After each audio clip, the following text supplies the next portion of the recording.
Las 7 palabras de Jesús en la cruz y su significado. Las 7 palabras de Jesús en la cruz son muy expresivas y de sentido muy profundo. Por eso, en este momento vamos a considerar cuidadosamente estas últimas palabras que Jesús pronunció mientras agonizaba. Jesús dijo estas 7 palabras mientras moría colgado en la cruz del Calvario.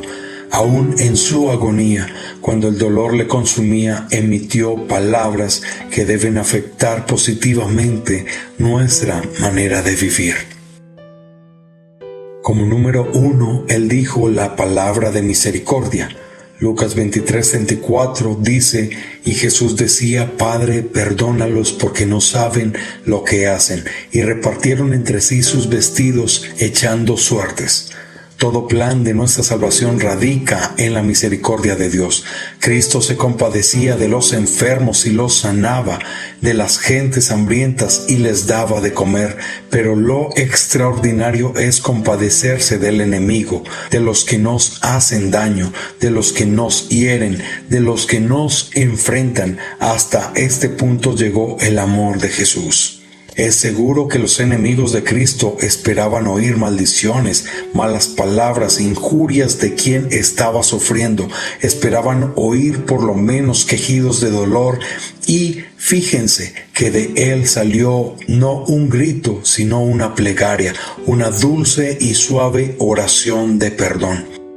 Lo interesante del verbo griego es que no está pasando sino en un gerundio, o sea, iba diciendo. En otras palabras, esta frase fue repetida varias veces durante el cruel proceso. Se ha dicho con razón que comprender es perdonar. Él comprendía la ignorancia de este horrendo crimen. No saben lo que hacen. ¿Alguna vez has sentido un dolor tan agudo que preferiría la muerte? Ahora elevo a la enésima potencia. Peor si eso fue ocasionado como una operación sin anestesia. ¿Cree usted que sería capaz en este momento de orar por perdón? Hay que notar que en ese momento Jesús estaba siendo torturado, injuriado, calumniado, etc. Mas sin embargo elevó una oración genuina. Él es un Dios de perdón y misericordia.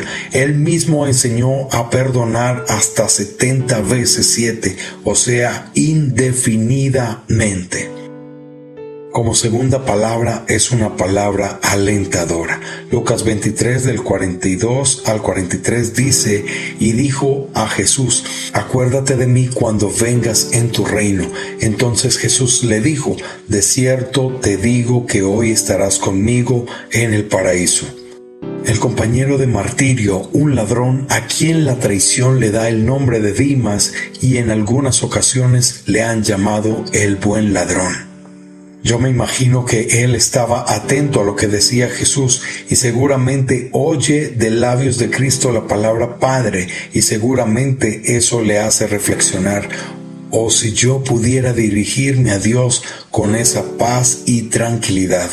En ese momento comienza a creer en Dios, incluso comienza a reprochar a su compañero en el versículo 40 diciéndole: ¿ni aún temes tú a Dios estando en la misma condenación? Luego añade en el versículo 41: nosotros a la verdad justamente padecemos porque recibimos lo que merecieron nuestros hechos, mas ningún mal hizo. Fíjense que se siente culpable y por un momento está de acuerdo con la justicia de los hombres. De pronto pone su fe en Jesús y siguiendo el relato le dice: acuérdate de mí cuando vengas en tu reino. ¡Qué preciosa seguridad! Recuerden que ya durante su ministerio Jesús había afirmado: al que a mí viene no le echo fuera. Si la salvación fuera por obras, aquel ladrón no podía hacer nada para salvarse. El apóstol Pablo lo aclaró perfectamente en Romanos 10 del 9 al 10, que si confesares con tu boca que Jesús es el Señor y creyeres en tu corazón que Dios le levantó de los muertos, serás salvo. Porque con el corazón se cree para justicia, pero con la boca se confiesa para salvación.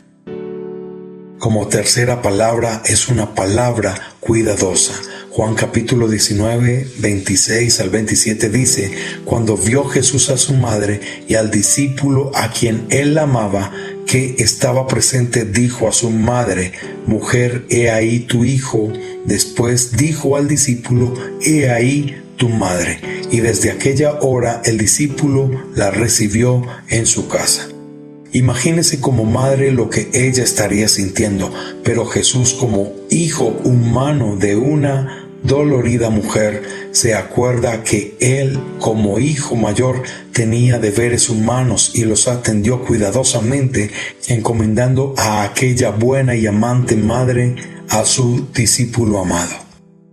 Su resignada pero dolorida madre lo necesitaba. Hay que notar que la más favorecida de todas las mujeres fue también la más afligida. Seguramente su fe estaba pasando por una severa prueba, pues aquel que era poderoso en palabra y obras se estaba dejando crucificar y no hacía nada para poder remediarlo. Seguramente esa madre abnegada se acordó en este momento de cuántos milagros hizo su hijo cuando estaba en su ministerio.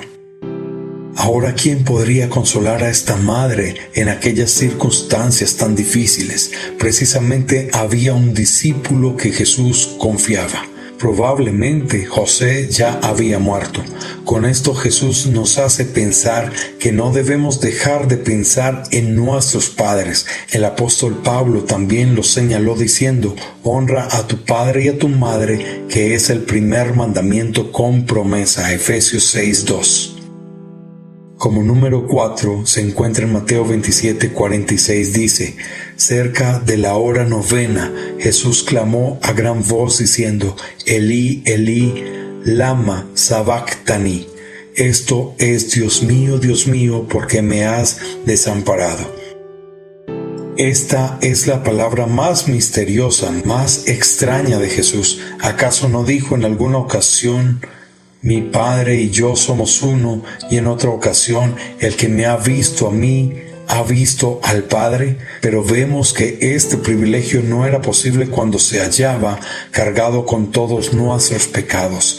Él amaba al pecador, pero aborrece el pecado. Él no puede consentir el pecado, y Jesús siente en ese momento que la presencia divina se aleja y abre su boca y exclama: Dios mío, ¿por qué me has desamparado?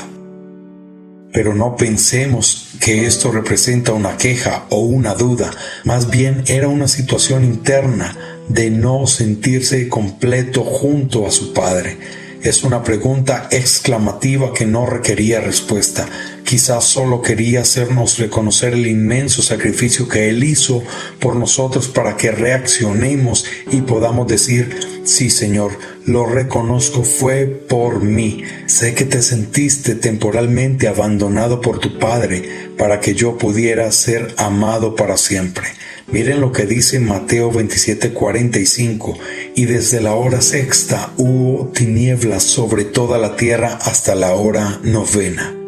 Yo aseguraría que todas las tinieblas del infierno se levantaron en contra de Jesús, que todo pecado horrendo, cruel y oscuro recayó en Jesús. Todo el pecado del mundo fue puesto sobre él. Fue tal atrocidad del pecado de todos los seres humanos que el mismo Dios tuvo que alejarse momentáneamente para que toda esa oscuridad y crueldad humana recayera en Jesús. Y quizá con todo un profundo pesar y dolor exclama: Dios mío, ¿por qué me has desamparado? En otras palabras, sufrió al tope la agonía física y la agonía espiritual, y hay que recordar que ahí estaban también nuestros pecados. Como quinto, una palabra expresiva. Juan capítulo 19 verso 28 dice: después de esto, sabiendo Jesús que ya todo estaba consumado, dijo para que toda la escritura se cumpliese: tengo sed. La palabra sed refleja que ya casi no quedaba líquido en su cuerpo. ¿Le ha pasado a usted alguna vez que ha sentido profunda sed? era la peor necesidad física que sentía todos los crucificados a causa de la pérdida de sangre y la fiebre por las heridas. Por eso es que algunos verdugos mezclaron vinagre con hiel amarga y pestilente y le quisieron dar para que beba. Incluso hoy en día él sigue recibiendo vinagre y hiel de muchos que no quieren aceptar su sacrificio en la cruz del Calvario. Es por eso que les puedo decir hoy que cuando sirvamos a Dios no lo hagamos por vanagloria, ni por prestigio, ni posición. Hagámoslo solo por amor y agradecimiento, que nuestras alabanzas sean genuinas, no solo para llenar un espacio. Como sexta palabra es una palabra garantizadora. Juan capítulo 19, verso 30 dice: cuando Jesús había tomado el vinagre, dijo: consumado es, y habiendo inclinado la cabeza, entregó el Espíritu. Es una clara y directa palabra para alentar y afirmar nuestra fe. Era la palabra que ponían los griegos en las facturas cuando se pagaban. Consumado es significa ya no queda nada más por hacer. Garantiza una salvación perfecta a la que nada puedo añadir como mérito propio, como si mi salvación fuera por mis propias obras. Si usted tiene una factura con el sello de pagado, no intentarías jamás volverlo a pagar, ¿o sí? Pero añadir mérito es un defecto de muchos. No comprenden que la obra de Cristo fue perfecta, completa, no le hace falta nada. Definitivamente nada se puede añadir. Cuando Jesús pronunció estas palabras, Satanás y todos los demonios del infierno sufrieron porque estaban vencidos. Incluso la misma muerte que había sido destruida, la victoria fue total. Por eso finalmente pronunció su última palabra. Como séptima palabra es una palabra reveladora. Lucas 23, 46 dice: entonces Jesús, clamando a gran voz, dijo: Padre, en tus manos encomiendo mi espíritu. Y habiendo dicho esto, expiró. Fue tan potente esta palabra que la tierra se estremeció. Ni siquiera pudo contener a sus muertos. Mateo 27, 51 al 54 relata: y he aquí, el velo del templo se rasgó en dos, de arriba a abajo, y la tierra tembló, y las rocas se partieron, y se abrieron los sepulcros, y muchos cuerpos de santos que habían dormido se levantaron, y salieron de los sepulcros después de la resurrección de él, vinieron a la santa ciudad, y aparecieron a muchos. El centurión y los que estaban con él guardando a Jesús, visto el terremoto y las cosas que habían sido hechas, temieron en gran manera y dijeron: verdaderamente este era Hijo de Dios. Llega el momento de su muerte, pero Cristo no teme aquella parte espiritual de su tragedia. Ahora se muestra tranquilo y confiado. Aquel que antes habló de Lázaro junto al seno de Abraham, ahora se disponía a entrar por aquellas puertas eternas. Seguramente miles de ángeles haciendo una calle de honor para su entrada. Los cielos estaban abiertos para llevarle en triunfo a su aposento celestial junto a su Padre. Esa parte nos llegará en algún momento a cada uno de nosotros, porque dice la palabra del Señor: y de la manera que está establecido para los hombres que muera una sola vez y después de esto el juicio. Hebreos 9:27. De modo inevitable hemos de pasar por aquel valle sombrío, pero la muerte redentora de Cristo es la garantía de que podremos terminar nuestros días con la misma confianza que Él. Solo en esas circunstancias podremos decir con gozo: Padre, en tus manos encomiendo mi espíritu. Jesús dijo: la paz os dejo, mi paz os doy, yo no os la doy como el mundo la da. No se turbe vuestro corazón ni tenga miedo. En otra ocasión dijo: en la casa de mi Padre muchas moradas hay. Si así no fuera, yo os lo hubiera dicho. Voy pues a preparar lugar para vosotros. Y si me fuere y os preparare lugar, vendré otra vez y os tomaré a mí mismo, para que donde yo estoy, vosotros también estéis. Juan 14, del 2 al 3. Finalmente, el apóstol Pablo también afirmó, porque de ambas cosas estoy puesto en estrecho, teniendo deseo de partir y estar con Cristo, lo cual es muchísimo mejor. Filipenses 1:23.